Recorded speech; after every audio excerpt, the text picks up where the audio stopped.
After she refused to pay a cent and asked for $300, I dropped a brutal ultimatum: 30 days to stand on her own or watch the lifestyle vanish. When my daughter looked me straight in the eye and said she wouldn't help with the bills anymore, I smiled, nodded calmly, and said absolutely nothing. What she didn't know was that I'd already made a decision that would change both our lives forever. By the end of that week, she'd be packing her bags and learning exactly what financial independence really means.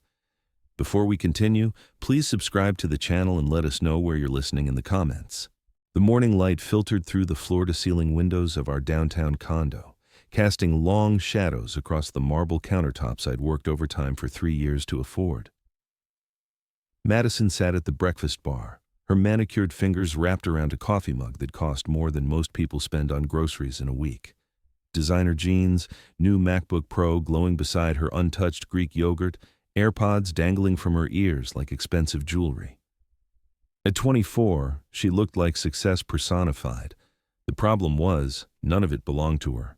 "Dad, we need to talk." Her voice carried that familiar tone of practiced indifference, the same one she'd used since college when asking for money became as routine as breathing. I set down my newspaper and gave her my full attention, the way I'd done every morning for the past 6 months since she'd moved back home.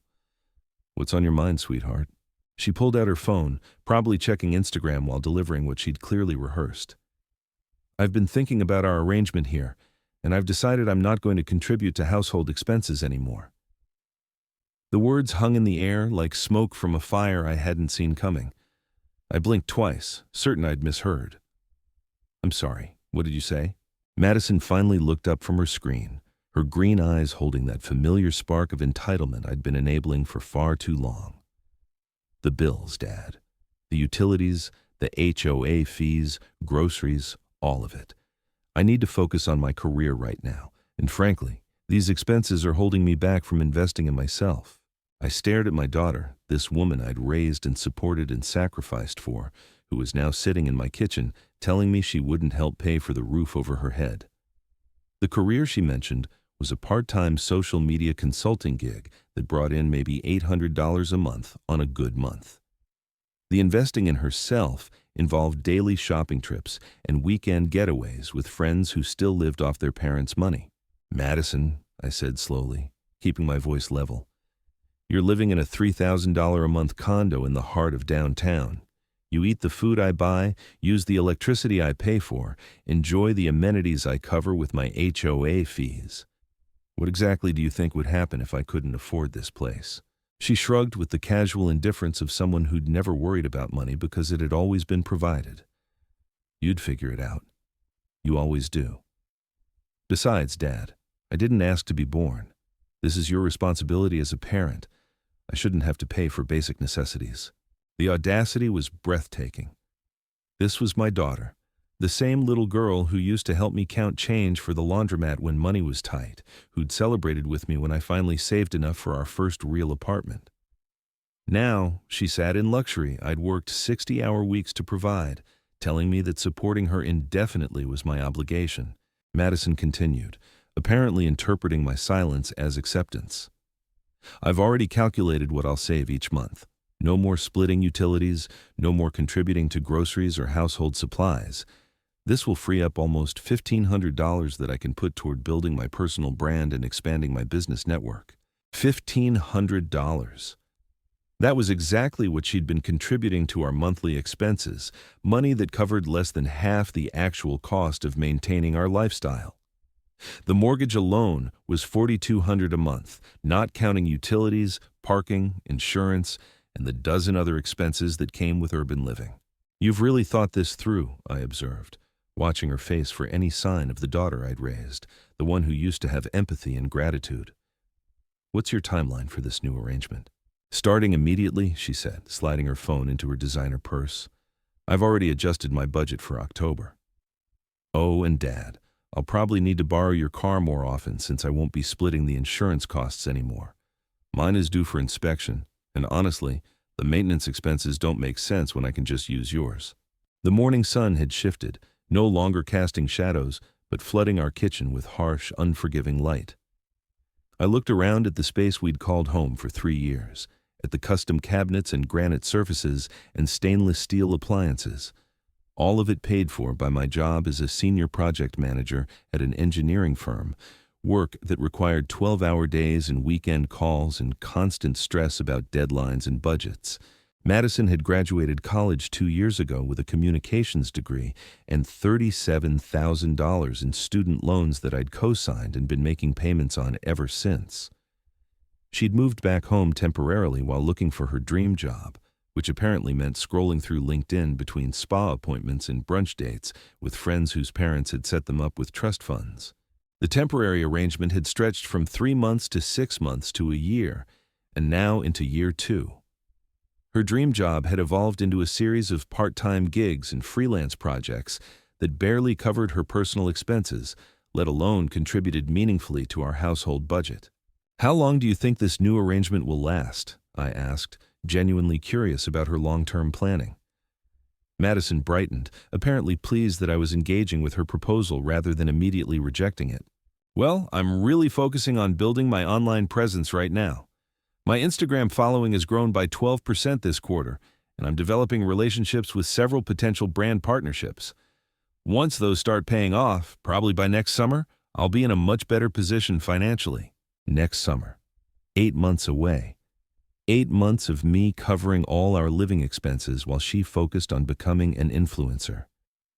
I'd heard this timeline before, with different dates and different justifications.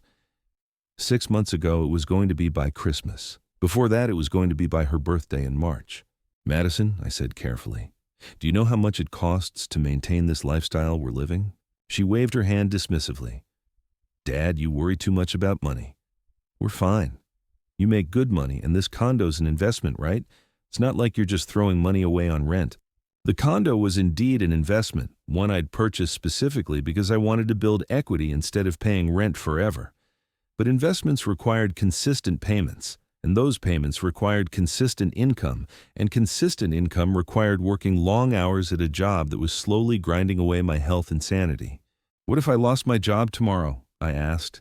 "What if the company downsized or I had a medical emergency that prevented me from working?" Madison looked genuinely confused by the question, as if she'd never considered that our comfortable lifestyle might be vulnerable to circumstances beyond our control. "That's not going to happen, Dad. You're being dramatic. Besides, you have savings, right?" I did have savings. Had being the operative term. 3 years of supporting 2 adults on one income while dealing with rising living costs and Madison's constant emergencies had depleted most of my retirement fund and eliminated my emergency reserves. The savings account that once held $40,000 now struggled to maintain a balance above $3,000. Madison finished her coffee and stood up, smoothing her designer jeans and checking her reflection in the chrome surface of our refrigerator. "I'm meeting Sophia and Claire for lunch at that new place downtown. They're both launching their own businesses too, and we're going to brainstorm collaboration opportunities." Collaboration opportunities. Another way of saying they were going to spend 2 hours taking photos of their food for Instagram while complaining about their parents' expectations and planning their next shopping trip. I watched my daughter gather her things, the $1,000 purse, the designer sunglasses, the car keys to the vehicle I'd purchased and insured and maintained. "Oh," Madison said, pausing at the kitchen doorway. "Can you Venmo me $200? The lunch place is pretty expensive, and I want to make a good impression on the other influencers we're meeting. This could be really important for my career development." $200 for lunch. On the same day, she had announced she wouldn't be contributing to our household expenses anymore because she needed to focus on her career. The irony was so perfect, it almost made me laugh. "Of course, sweetheart," I said, pulling out my phone and opening the payment app. "You know I want to support your dreams."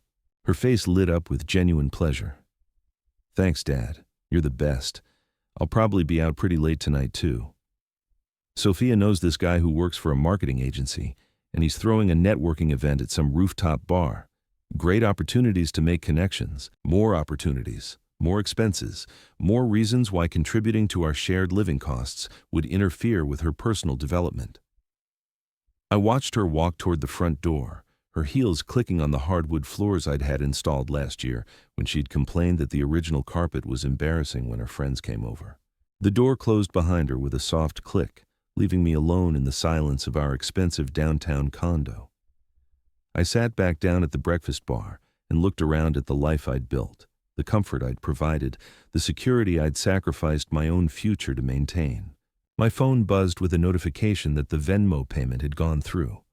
$200 transferred instantly to fund another day of networking and collaboration opportunities while I prepared to work another 12-hour day to keep our lights on and our roof secure. I opened my laptop and stared at the spreadsheet I'd been avoiding for weeks. Monthly expenses, income projections, the brutal mathematics of maintaining an upper-middle-class lifestyle on a single salary while supporting an adult child who considered financial contribution beneath her. The numbers told a story I'd been trying not to read. Without Madison's contribution, I'd be running a deficit of nearly $2,000 every month. My savings would be completely depleted within 6 weeks. The comfortable retirement I'd been working toward would become impossible, and the security I'd built over 25 years of careful planning would evaporate like morning fog. But Madison didn't know about the spreadsheet. She didn't know about the sleepless nights I'd been having, calculating and recalculating, trying to find a way to make the numbers work. She didn't know about the second mortgage I'd taken on the condo to cover her student loans. She didn't know that her father's generosity had limits, and those limits were approaching faster than either of us had anticipated. What she was about to learn was that independence was a two-way street, and if she wanted the freedom to spend her money on career development and networking lunches, she'd need to find somewhere else to live while doing it. I closed the laptop and walked to my home office, where I kept the important documents that governed our lives: lease agreements, insurance policies, financial records, and most importantly, the condo ownership papers that clearly showed only one name on the deed. The eviction notice forms I'd downloaded 3 weeks ago still sat in my printer tray, waiting for the right moment to be filled out and served. I'd hoped that moment would never come, that Madison would eventually recognize the unsustainability of our arrangement and volunteer to contribute more substantially to our shared expenses. Instead, she'd decided to contribute nothing at all. I picked up the first form and read the legal language that would transform our living arrangement from voluntary to involuntary termination. 30 days notice to vacate premises. Grounds for eviction, non-payment of agreed-upon financial obligations. The words felt cold and clinical, nothing like the warm family conversations I'd imagined having with my daughter about responsibility and mutual respect. But warm conversations required 2 willing participants, and Madison had made her position crystal clear. She wanted all the benefits of our shared lifestyle with none of the obligations. She wanted security without sacrifice, comfort without contribution, independence without the inconvenience of actually being independent. I filled out the forms methodically, the same way I approached engineering projects at work. Name of tenant, Madison Elizabeth Parker. Property address, our downtown address that she'd bragged about to her friends for 2 years. Reason for eviction: violation of verbal lease agreement regarding financial contributions to household expenses. The irony wasn't lost on me that I was evicting my own daughter from a home I'd provided specifically to help her get on her feet. But helping someone stand up required them to eventually use their own legs, not lean forever on someone else's strength. My phone buzzed with a text message, Madison sending me a photo from her expensive lunch, having the most amazing salmon. This place is perfect for content creation. Thanks again for making this possible, Dad. The photo showed a beautifully plated dish that probably cost more than I spent on groceries in 3 days. In the background, I could see her friends, all of them perfectly styled, all of them living in the same bubble of extended adolescence that Madison had embraced as a lifestyle choice. I set the phone aside and continued filling out paperwork. Date of service would be tomorrow, Friday afternoon, when she returned from whatever networking event she'd planned for the evening. That would give her exactly 30 days to find alternative housing arrangements, just enough time to experience what actual independence felt like. The legal requirements were straightforward, but the emotional complexity was staggering. How do you explain to your child that love doesn't mean enabling destructive behavior? How do you teach responsibility to someone who's never faced real consequences? How do you prepare them for a world that won't provide unlimited second chances? Madison had been insulated from reality for so long that she genuinely believed money appeared through some combination of wishful thinking and parental obligation. She'd never experienced the anxiety of wondering if she could make rent.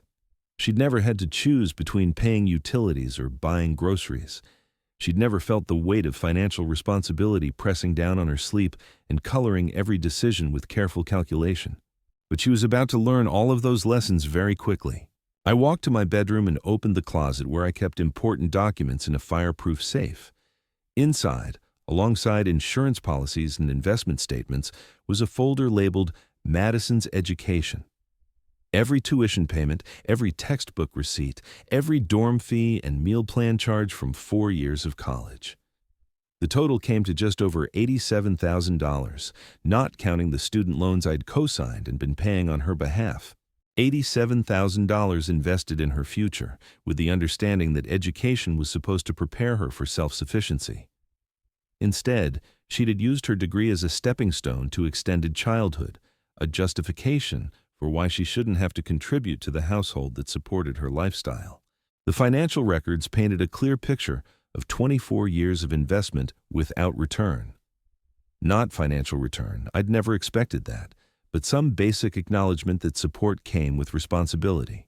Some recognition that independence required actual independence, not just the freedom to spend money on personal desires while someone else covered life's necessities. I found the folder containing Madison's employment history, such as it was. 3 part-time positions since graduation, each lasting between 2 and 6 months. The social media consulting gig was her longest-running commitment, which said more about her previous jobs than her current success. Her income over the past 2 years averaged less than $1,500 per month, barely enough to cover her personal expenses, let alone contribute meaningfully to our shared living costs. But Madison had never presented her employment as insufficient. Instead, she'd framed it as strategic, a series of stepping stones toward her real career goals. Every job she'd left was because it didn't align with her vision. Every opportunity she'd declined was because it would interfere with her personal brand development. Every month of minimal income was just temporary, a sacrifice she was making to build something bigger. The something bigger never materialized, but the excuses kept evolving. My laptop chimed with an email notification, a message from my mortgage company about upcoming payment processing. $4,200 would be automatically debited from my checking account in 5 days, the same amount that disappeared every month to maintain our downtown lifestyle. Without Madison's contribution, that payment would reduce my available funds to less than $800, not enough to cover utilities and groceries for the rest of the month. The mathematics of our situation had become unsustainable, but Madison remained focused on her networking lunches and personal brand development.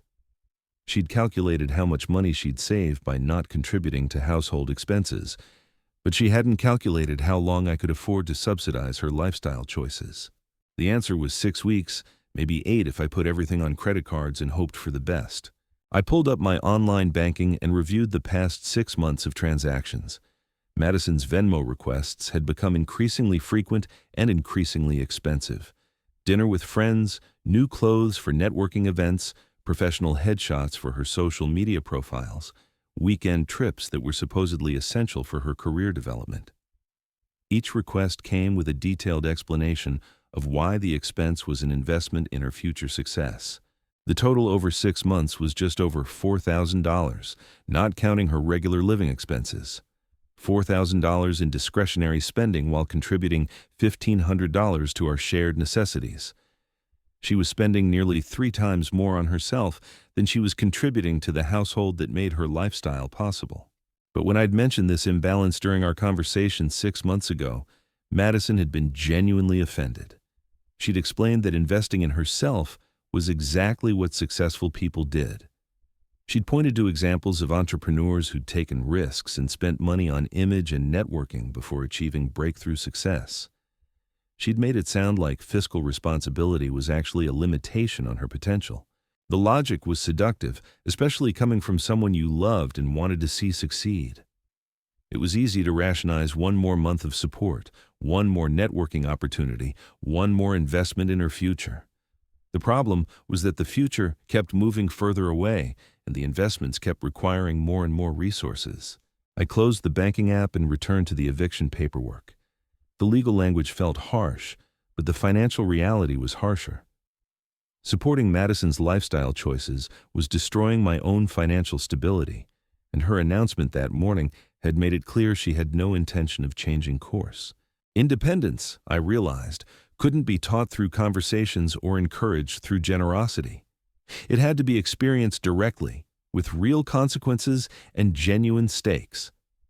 Madison needed to learn what it felt like to be responsible for her own survival. Not because I didn't love her, but because love sometimes required difficult lessons. The eviction notice would force her to confront the reality she'd been avoiding. She'd need to find housing she could afford on her actual income, not her projected income or her hoped-for income. She'd need to budget for groceries and utilities and all the mundane expenses she'd taken for granted. She'd need to make decisions based on what she could actually afford, rather than what she wanted to experience. It would be the most valuable education I could provide, even though it would feel like punishment to both of us. My phone buzzed again. Another photo from Madison's networking lunch, this time a group shot of her with 3 other young women, all of them smiling and holding drinks that probably cost $20 each. The caption read, "Building my empire one connection at a time. Grateful for opportunities to invest in my future. Grateful for opportunities that I was funding while she announced she wouldn't contribute to our shared expenses anymore." The disconnect was so complete, it almost seemed intentional, as if she'd convinced herself that my money and her money existed in completely separate universes with no connection between them. Tomorrow afternoon, she'd discover that those universes were about to collide in the most practical way possible. The evening stretched long and quiet after Madison left for her networking event. I sat in my home office, the eviction papers neatly stacked beside my keyboard, feeling the weight of a decision that would reshape both our lives. Through my window, I could see the city lights twinkling below, each one representing someone else's struggle to make ends meet in an economy that demanded more than it gave back. I opened Madison's social media profiles on my laptop, scrolling through 2 years of carefully curated content that told the story of a successful young entrepreneur living her best life. Designer coffee cups positioned artfully beside motivational quotes about manifesting abundance. Photos from expensive restaurants tagged with grateful hashtags about living authentically. Vacation snapshots from trips she'd funded with my credit card, captioned with inspirational messages about investing in experiences over material possessions. The comments section under each post painted a picture of admiration and envy. Friends praising her lifestyle choices, strangers asking for advice about building their own personal brands, followers inspired by her confidence and apparent success. None of them knew that every glamorous moment was subsidized by a father working overtime to maintain an illusion of independence. Madison's Instagram stories from that afternoon showed her networking lunch in real time.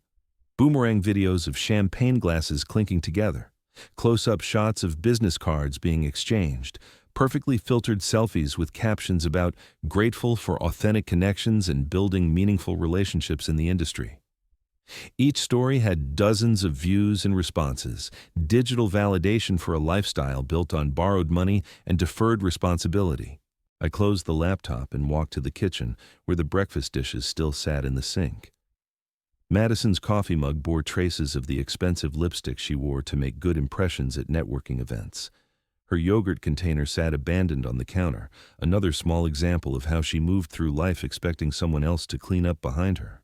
The refrigerator hummed expensively, filled with organic produce and specialty items that Madison insisted were essential for maintaining her energy levels and supporting her wellness journey. The grocery bills had doubled since she'd moved back home, not because we were eating more food, but because everything had to be premium quality to align with her personal brand values. I pulled out my phone and scrolled through our text message history, a chronicle of 2 years' worth of requests disguised as conversations. "Can you grab some of those expensive protein bars when you're at the store? I'm meeting a potential client tomorrow and need to be at peak performance." Or, "Dad, I need to update my professional wardrobe. There's a networking conference next month, and first impressions are everything in my industry." Each request seemed reasonable in isolation, but together they formed a pattern of dependency disguised as ambition. Madison had learned to present every personal expense as a business investment, every luxury as a necessity for her career development. She'd become fluent in the language of entrepreneurship without ever accepting the fundamental risk that made entrepreneurship meaningful. My phone rang at nearly midnight. Madison's name appeared on the screen, probably calling from whatever rooftop bar was hosting her networking event. I let it ring 3 times before answering, bracing myself for another request or explanation about why she'd be late coming home. "Dad," her voice carried over background music and crowd noise. "This networking event is absolutely incredible. I've made so many amazing connections tonight. There's this guy here who runs a digital marketing agency, and he's really interested in collaborating with me on some projects." "That's wonderful, sweetheart." I kept my voice neutral, not wanting to dampen her enthusiasm, even though I knew how these conversations typically ended. "The thing is," she continued, "they're all going to continue networking at this exclusive after-party downtown. It's exactly the kind of high-level event where real business relationships get formed. But there's a cover charge. And honestly, it's pretty steep." "How steep?" I asked, though I already knew the answer would be more than I wanted to spend, and less than Madison thought was reasonable for such an important opportunity. $300. But Dad, this could be the breakthrough moment I've been working toward. The agency owner specifically mentioned that he's looking for fresh talent to partner with on some major campaigns. This could literally change everything for my career. $300 for a cover charge to an after-party where Madison would make connections that might possibly lead to opportunities that could potentially result in income at some undefined point in the future. It was the same logic that had guided every expensive networking event, every professional development conference, every investment in her personal brand over the past 2 years. "Madison," I said carefully, "you told me this morning that you needed to stop contributing to household expenses so you could focus on building your career. But now you're asking me to fund a $300 networking event. Do you see how those two things might seem contradictory?" The music in the background seemed to get louder, or maybe Madison was moving closer to the speakers. "Dad, this is completely different. This is a direct investment in my future earning potential. The household expenses are just recurring costs that don't generate any return. This could actually pay for itself within a month if I land one of these partnerships." She'd learned to speak fluent startup, turning every expense into an investment and every risk into an opportunity. But the mathematics remained stubbornly practical. $300 was $300, whether it was spent on utilities or networking events. The money came from the same account, and that account was approaching empty faster than Madison seemed to realize. "I can hear how excited you are about this opportunity," I said, choosing my words carefully. "But I think it's time you started making these investment decisions with your own money, rather than mine." "My own money?" Madison's voice carried genuine confusion. "Dad," I explained this morning, "I need to redirect my cash flow toward building my business. I can't be spending money on basic living expenses when I'm trying to establish myself as an entrepreneur." The conversation was circular, the same logic loop that had governed our financial relationship for 2 years. Madison's money was too important to spend on necessities, so my money covered necessities while her money funded opportunities. But opportunities never seemed to generate enough income to change the fundamental equation. "I'm going to pass on covering the after-party," I said firmly. "You'll need to decide if it's worth $300 of your own money to attend." The silence on the other end lasted long enough that I wondered if the call had dropped. Finally, Madison spoke, her voice carrying a note of disappointment I'd heard many times before. "Fine, Dad. I guess I'll just miss out on what could have been the most important networking opportunity of my career. I hope you're happy with that decision." The call ended before I could respond, leaving me alone in the quiet of our expensive condo with the weight of being cast as the villain in my daughter's entrepreneurial journey. According to Madison's narrative, I was the obstacle preventing her success, the risk-averse parent who couldn't recognize the value of strategic investments in her future. But I was also the parent who'd been making those strategic investments for 2 years without seeing any measurable return beyond Madison's growing confidence that someone else would always fund her dreams. The time had come to introduce her to the concept of personal financial risk, even if it meant being temporarily cast as the antagonist in her story. I walked back to my home office and reviewed the eviction paperwork one more time. The legal language felt harsh in the context of a father-daughter relationship, but the financial reality was harsher still. Supporting Madison's lifestyle had already cost me my retirement savings and emergency fund. Continuing down this path would cost me the condo itself within 6 months. Madison's text messages started arriving 20 minutes later, a stream of passive-aggressive updates about the networking opportunities she was missing because of my lack of vision and support.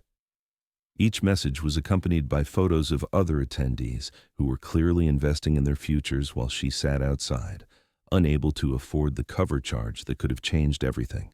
The emotional manipulation was sophisticated, refined through 2 years of practice. Madison had learned exactly which words would make me feel guilty about setting financial boundaries. She'd mastered the art of presenting her wants as needs and my budget constraints as personal failings. Every conversation about money became a conversation about whether I truly supported her dreams. But dreams without budgets were just expensive fantasies, and I'd been funding fantasies for long enough. Tomorrow afternoon, Madison would receive a formal introduction to the concept of financial accountability, delivered through legal paperwork that couldn't be negotiated or postponed through charm and persuasion. The eviction notice represented more than just a change of address. It was a graduation ceremony, marking Madison's transition from subsidized dreamer to independent adult. She'd resist the transition initially, but resistance was part of the learning process. Every successful entrepreneur had to master the skill of operating within financial constraints, and those constraints had to be real to be meaningful. I sealed the eviction papers in an envelope and set it on the kitchen counter where Madison would find it when she returned from her networking event. The placement was deliberate, positioned next to the coffee maker she used every morning, impossible to miss or ignore. The envelope contained 30 days' notice and a lesson that was 24 years overdue. Outside my window, the city continued its restless movement, late-night workers heading home from shifts that paid for modest apartments and careful budgets. None of them had the luxury of treating financial responsibility as optional or viewing independence as something that could be indefinitely postponed. They'd learned early that survival required contribution, that security came through earning rather than expecting. Madison was about to join their ranks, not as punishment, but as preparation for a world that wouldn't subsidize her lifestyle indefinitely. The networking events and personal brand development and strategic investments would continue, but they'd be funded by income she'd earned rather than support she'd assumed. The transition would be difficult, but difficulty was often the price of education. My phone buzzed with one final message from Madison. Just left the networking event early. Couldn't afford to stay for the real opportunities. Hope you're proud of holding back your daughter's success. We'll be home late. Don't wait up. I turned off the phone and walked through our expensive condo one last time, looking at the space Madison would need to leave in 30 days. The marble countertops and floor-to-ceiling windows and designer furniture that had seemed so important when we'd first moved in. All of it beautiful, all of it comfortable, and none of it sustainable without 2 people contributing to the expenses. Madison had chosen comfort over contribution, and now she'd learn what choices actually cost when someone else stopped absorbing the consequences. The lesson would be expensive and uncomfortable and absolutely necessary for her development into a functioning adult. I turned off the lights and headed to bed, leaving the eviction notice on the counter like a birthday present wrapped in legal paper. Tomorrow would bring tears and accusations and desperate attempts at negotiation, but it would also bring the beginning of Madison's real education in independence, the kind that couldn't be learned through networking events or personal brand development. The kind that required actual responsibility for actual consequences, funded by actual income, earned through actual work. It was a harsh curriculum, but it was the only one that produced graduates capable of supporting themselves in a world that demanded more than good intentions and social media followers. Sleep came easier than it had in months, knowing that the most difficult conversation of my parenting career was scheduled for tomorrow afternoon. But difficult conversations were often the most important ones, and this conversation was 24 years overdue. The next morning arrived with the kind of crystalline clarity that made downtown living seem worth every expensive penny. I woke before my alarm, showered, and dressed with the methodical precision of someone preparing for a presentation that would determine the trajectory of two lives. The eviction notice sat exactly where I'd left it, white envelope stark against the black granite countertop, waiting to deliver a message that would shatter Madison's carefully constructed reality.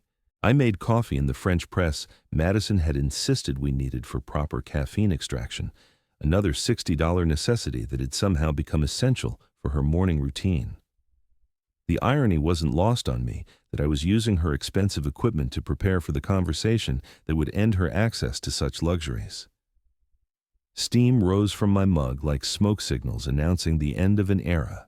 Madison's bedroom door remained closed at 8:30, which meant she'd likely stumbled home sometime after 2 in the morning, probably posting Instagram stories about the networking opportunities she'd missed because of her father's lack of vision.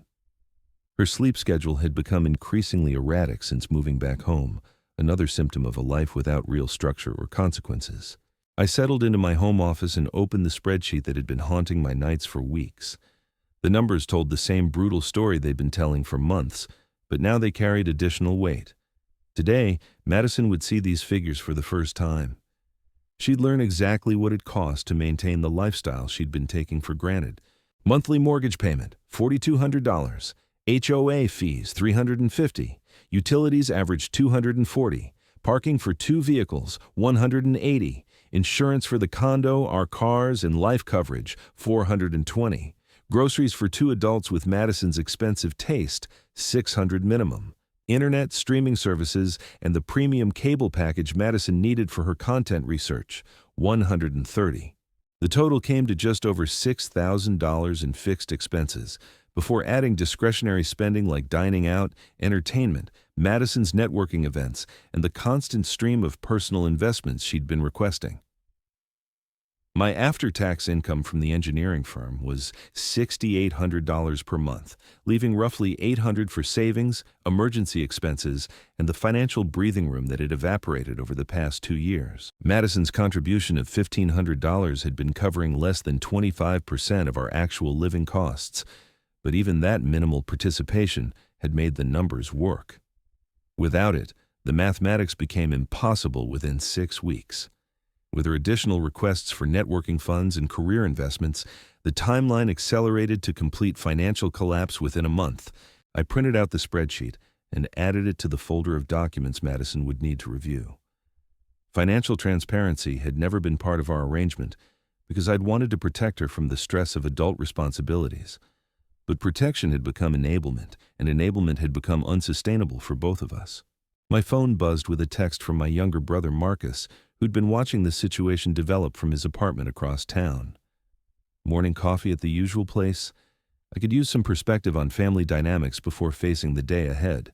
I grabbed my jacket and wallet, leaving the eviction notice exactly where Madison would find it when she emerged from her room. The morning air felt sharp and clean, a perfect contrast to the heavy conversation that awaited me later.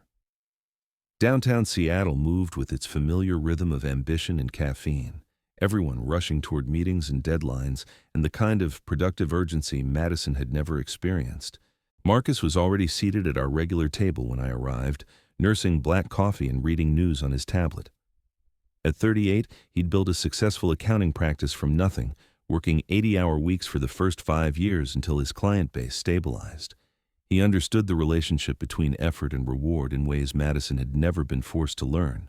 "You look like someone who's about to perform surgery on his own family," he observed as I sat down. "How bad is the financial situation?" I pulled out my phone and showed him the spreadsheet I'd been working on all week. Marcus studied the numbers with the trained eye of someone who'd spent his career translating financial data into practical reality. His expression grew increasingly grim as he absorbed the implications of Madison's announcement. "Jesus, David. She's been contributing less than 25% while consuming probably 40% of the resources. That's not sustainable even if you were making twice what you earn. And now she wants to contribute nothing while maintaining the same lifestyle?" "It gets worse," I said, scrolling to the section tracking her personal requests over the past 6 months. She's been asking for additional money almost weekly. Networking events, professional development courses, wardrobe updates, equipment for her social media work. The total is approaching $5,000 in discretionary spending while she complains about not being able to afford basic living expenses. Marcus leaned back in his chair, shaking his head with the expression of someone who'd seen this pattern before in his professional practice. She's treating you like a business bank that provides unlimited funding without requiring a business plan. No accountability, no performance metrics, no timeline for return on investment, just continuous capital injection based on promises and potential. The business terminology was harsh but accurate. Madison had learned to speak entrepreneur fluently without accepting any of the risks that made entrepreneurship meaningful. She'd positioned herself as a startup worthy of investment while operating like a hobby funded by someone else's sacrifice. "What's your plan for today?" Marcus asked, though his expression suggested he already suspected the answer. Eviction notice. 30 days to find alternative housing arrangements. She needs to learn what independence actually costs when someone else isn't subsidizing the education. Marcus nodded slowly, understanding both the necessity and the difficulty of the decision. It's going to be brutal, but you're right. She's 24 years old and has never faced real financial consequences for her choices. Every safety net you've provided has just delayed the learning process. We sat in comfortable silence for several minutes, watching downtown Seattle wake up around us. Office workers grabbing coffee before meetings, construction crews heading to job sites, small business owners opening shops that required personal investment and daily risk. The entire city operated on the principle Madison had been avoiding, that security came through contribution, not expectation. "How do you think she'll react?" Marcus asked eventually. "Anger first, then disbelief, then attempts at negotiation. She'll try to reframe this as me being unreasonable rather than accepting that her demands were unsustainable. But eventually, hopefully, she'll recognize that independence requires actual independence." My phone buzzed with a text message. Madison, finally awake at 10:15 on a Friday morning. "Morning, Dad. Can you grab some of those organic breakfast bars when you're out? Running low and have a video call with a potential client this afternoon. Need to be at peak energy." Even after announcing she wouldn't contribute to household expenses, she was still making requests for premium groceries funded by my budget. The disconnect was so complete, it seemed almost intentional, as if she'd created separate mental categories for her money and my money that never intersected in her thinking. I showed the message to Marcus, who laughed with the kind of dark humor that comes from watching predictable behavior play out exactly as expected. She's requesting organic breakfast bars on the same day she's about to receive an eviction notice. The timing is almost poetic. I typed back a simple response. "We need to talk when I get home. Important family discussion." The reply came within seconds. "Can it wait until tomorrow? Super busy with client calls and content creation today. This weekend would be better for my schedule." Even conversations about our living arrangement needed to fit around Madison's content creation schedule. She learned to treat every aspect of life as subordinate to her personal brand development, including the practical matters that made her lifestyle possible. "No, this needs to happen today," I replied. "Be home by 4 p.m. The message showed as read, but no response came. Madison had probably gone back to preparing for her video call with the potential client who might possibly lead to income that could potentially change her financial situation at some undefined future date. Meanwhile, the eviction notice waited on our kitchen counter like a reality check wrapped in legal paper. Marcus and I finished our coffee and walked back toward downtown, where he'd spend the day helping small business owners navigate tax implications and financial planning. Real entrepreneurs with actual revenue and genuine risk, people who understood that success required more than social media presence and networking events. "I have to ask," he said as we reached the corner where our paths diverged, "are you prepared for the possibility that she might choose to cut contact rather than accept responsibility?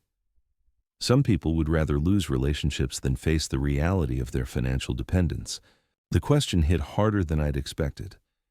I'd been so focused on the practical necessity of the eviction that I hadn't fully considered the emotional consequences.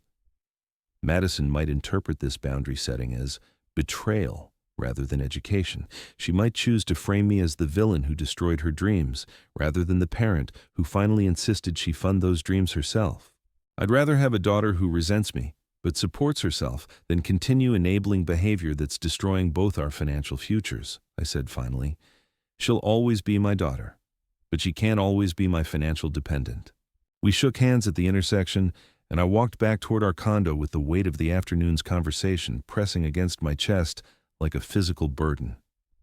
The eviction notice would force Madison to confront realities she'd been avoiding, but confrontation was just the beginning of a much longer learning process. Back home, I found Madison's bedroom door still closed, but could hear the sound of her voice through the walls. The video call with her potential client, conducted from bed at nearly 11 a.m. on a Friday morning. The professional image she projected online probably didn't include details about her actual work schedule or living arrangements. I used the quiet time to organize documents Madison would need to review. Bank statements showing exactly how much money had been flowing in her direction over the past 2 years. Receipts for the furniture in her room, the electronics she used for content creation, the professional wardrobe she'd assembled with my credit cards. A complete financial history of our arrangement with totals that would shock someone who'd never bothered to calculate the actual cost of her lifestyle.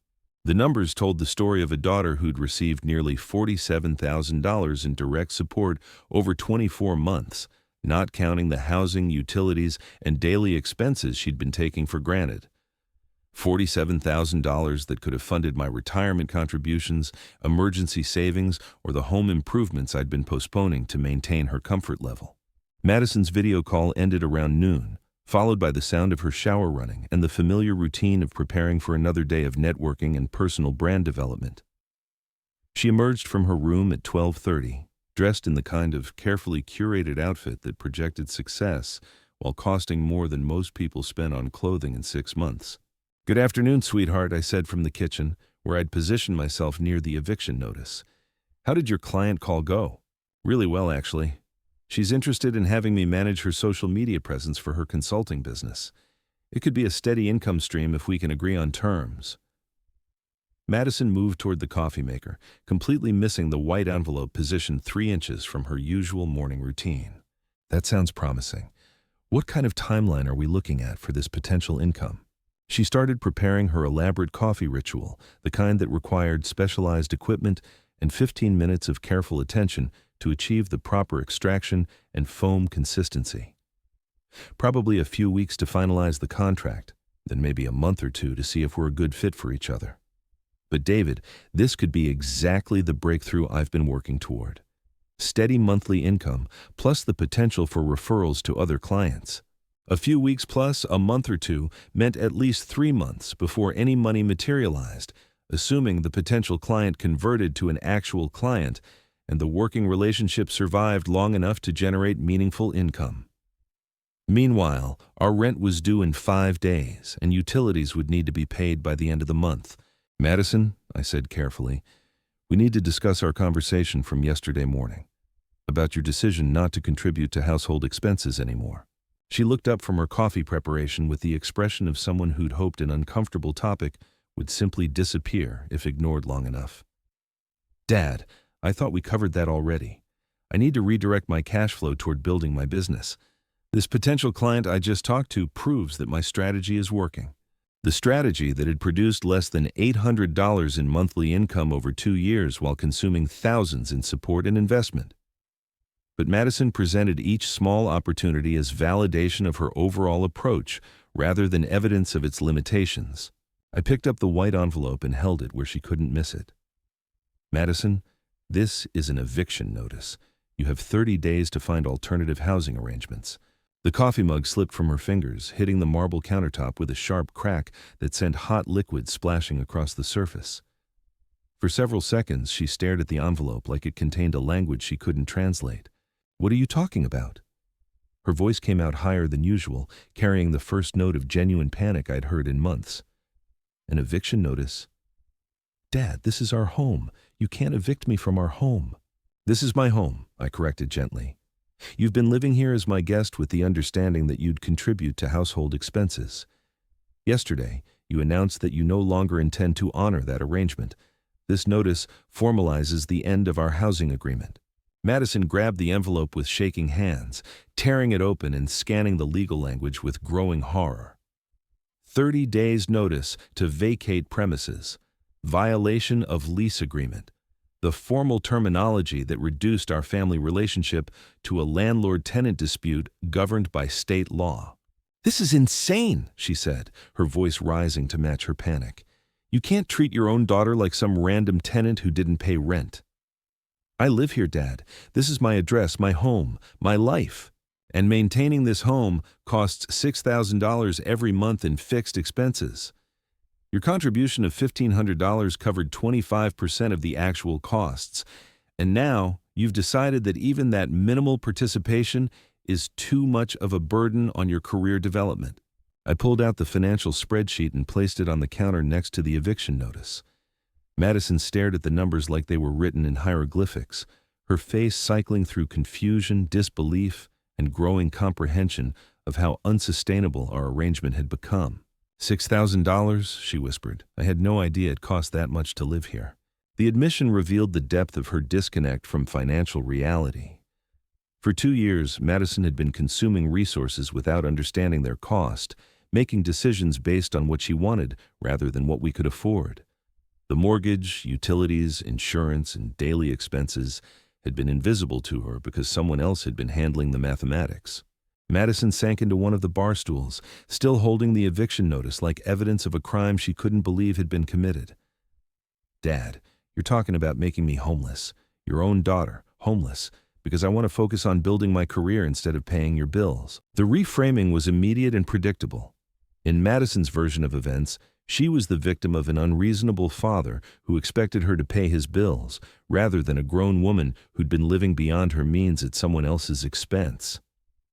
The household expenses we shared had become my personal financial obligations that she was being unfairly asked to subsidize. "Madison," I said, keeping my voice calm despite the emotional manipulation, "you're 24 years old. You have a college degree and 2 years of work experience. Finding housing you can afford on your actual income isn't homelessness, it's independence, something most people your age achieved years ago." "Most people my age don't have the entrepreneurial vision to build something meaningful," she shot back. "They're content with mediocre jobs and boring lives. I'm trying to create something bigger, something that will generate real wealth, not just pay for basic survival." The entrepreneurial vision that had generated less than $20,000 in income over 24 months while consuming nearly $50,000 in support and investment. But Madison presented her minimal earnings as proof of concept rather than evidence of unsustainability. "How exactly do you plan to create wealth without understanding basic financial management?" I asked. "You've been spending more money than you earned for 2 years while someone else covered the difference. That's not entrepreneurship. That's subsidized hobby pursuit." The words hit their target.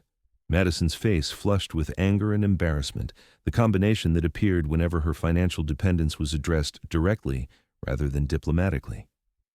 She'd learned to present her lifestyle as strategic choice rather than acknowledge the support that made it possible. "So what, you want me to get some soul-crushing corporate job that pays just enough to afford a depressing studio apartment? You want me to give up on my dreams and settle for mediocrity like everyone else?" "I want you to learn the relationship between income and expenses that governs every other adult's life," I replied. "Your dreams are expensive, Madison. If you want to pursue them, you need to find a way to fund them yourself, rather than expecting someone else to subsidize your lifestyle indefinitely." Madison stood up abruptly, pacing to the window that overlooked the city she'd been enjoying at my expense for 2 years. The view that had seemed so important when we'd first toured the condo, the urban sophistication that provided the backdrop for her social media content and networking events. "This is unbelievable," she muttered. "My own father giving me an eviction notice like I'm some deadbeat who's been taking advantage of his generosity. After everything I've contributed to this household, all the ways I've helped make this place feel like a home." The contributions she mentioned were decorative rather than financial. Madison had excellent taste in interior design and had helped choose furniture and artwork that made our space more beautiful. But beauty didn't pay mortgage payments or utility bills, and aesthetic contributions couldn't substitute for financial responsibility. "What exactly have you contributed, Madison?" I asked, genuinely curious about her perspective. "Help me understand what you think justifies living here without paying for the privilege." She turned from the window with the expression of someone who couldn't believe the question was being asked. I've contributed my presence, my energy, my creativity. I've helped you not be lonely after Mom died. I've brought life and youth and excitement to this place. Those things have value, Dad, even if you can't put a dollar amount on them. The mention of her mother hit like a physical blow, and Madison knew it. She'd learned to weaponize grief when practical arguments failed, turning my loss into justification for her financial dependence, as if supporting her lifestyle was somehow honoring her mother's memory rather than preventing my own financial recovery. Your mother would want you to be independent and self-sufficient, I said quietly. She'd want you to build something meaningful with your life, not spend your 20s being subsidized by your father while calling it entrepreneurship. Mom would want her family to stick together and support each other through difficult times, Madison countered. She wouldn't want you throwing your only daughter out on the street because of money problems that aren't even my fault. The conversation was deteriorating into emotional manipulation and historical revisionism, exactly what I'd expected, but hoped to avoid. Madison was rewriting our financial arrangement as family mutual support rather than acknowledging the one-sided nature of the resource flow. In her version, we were both struggling together rather than one person carrying the full burden while the other pursued expensive dreams.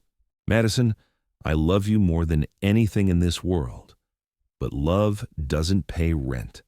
It doesn't cover utilities or groceries or the 100 other expenses that make this lifestyle possible. You announced yesterday that you wouldn't contribute to those expenses anymore because they interfere with your career goals. This eviction notice is simply the logical consequence of that decision. She stared at me for a long moment, and I could see her calculating whether tears might be more effective than anger in changing the outcome. Madison had learned to cycle through emotional responses until she found one that generated the desired result. But this time the mathematics were too stark for manipulation to overcome. How am I supposed to find an apartment in 30 days? She asked, her voice shifting to the kind of practical panic that suggested she was finally beginning to understand the reality of her situation. Do you know how expensive rent is in this city? Even a studio apartment costs at least $1,500, and that's before utilities and parking and all the other expenses. Exactly, I said, grateful that she was finally engaging with practical considerations rather than emotional appeals. That's why most people your age have roommates or live in neighborhoods where rent consumes 30% of their income instead of expecting someone else to subsidize their housing costs. But I can't have roommates, Madison protested. My content creation requires quiet space and good lighting. I can't be professional when there are other people around making noise and interrupting my workflow. The professional requirements that had never generated professional income levels. Madison had created elaborate justifications for why she needed expensive accommodations while producing minimal revenue, as if the right environment would automatically generate the success that had been eluding her for 2 years. Then you'll need to find a way to earn enough income to afford private housing, I said, or you'll need to adjust your professional requirements to match your actual financial capacity. Those are the choices independent adults make every day. Madison walked back to the counter where the eviction notice lay next to her abandoned coffee, now cold and mixed with the liquid she'd spilled in her shock. She picked up the legal document again, reading through it more carefully this time, perhaps hoping to find some loophole or technicality that would invalidate its requirements. 30 days, she said quietly. You're giving me 30 days to completely restructure my life, because you've decided that supporting your daughter is too much of a financial burden. I'm giving you 30 days to begin living within your means instead of beyond mine, I corrected. This isn't punishment, Madison. It's education. You need to learn what independence actually costs when someone else isn't absorbing the difference between your lifestyle and your income. The apartment fell silent except for the hum of expensive appliances and the distant sound of city traffic far below our windows. Madison stood holding the eviction notice like a diploma from a university she'd never wanted to attend, finally understanding that her graduation from subsidized living was no longer optional. What if I can't find anywhere affordable to live? She asked, her voice smaller than I'd heard it in years.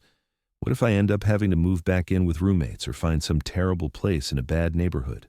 Then you'll learn to live within your actual financial means instead of the imaginary budget you've been operating under for the past 2 years, I said. And maybe that experience will motivate you to build a business that generates real income instead of treating entrepreneurship as an expensive hobby funded by someone else's sacrifice. Madison folded the eviction notice and slipped it into her purse with the defeated gesture of someone who'd finally realized that manipulation wouldn't change mathematics. The conversation was ending not because we'd reached agreement, but because she'd run out of arguments that could overcome the brutal simplicity of our financial reality. "I need to make some phone calls," she said, moving toward her bedroom with the mechanical precision of someone in shock. "Start figuring out what I'm going to do with my life now that my own father has decided I'm not worth supporting anymore." The parting shot was designed to leave me feeling guilty about setting boundaries, but guilt had been replaced by relief. For 2 years, I'd been enabling Madison's avoidance of adult responsibility while watching my own financial security evaporate. The eviction notice represented the beginning of her real education and independence, even if she couldn't recognize it as a gift wrapped in legal paper. I cleaned up the spilled coffee and put away the financial documents, leaving Madison to begin the process of calculating what independence would actually cost. The apartment felt different already, lighter somehow, as if the weight of unsustainable expectations had begun to lift from walls that had been straining under the pressure of subsidized dreams. My phone buzzed with a message from Marcus. "How did it go?" I typed back. "Better than expected. She's beginning to understand the mathematics of the situation. Next 30 days will be educational for both of us." The response came immediately. "Proud of you for finally setting boundaries. This was 24 years overdue." Outside our floor-to-ceiling windows, Seattle continued its relentless movement toward evening. Millions of people managing their own relationships between income and expenses without expecting someone else to absorb the difference. Tomorrow, Madison would join their ranks, not as punishment but as preparation for a world that rewarded contribution rather than potential. The lesson would be expensive and uncomfortable and absolutely necessary for her development into a functioning adult. Independence couldn't be taught through conversation or encouraged through generosity. It had to be experienced directly, with real consequences and genuine stakes. Madison's real education was finally about to begin.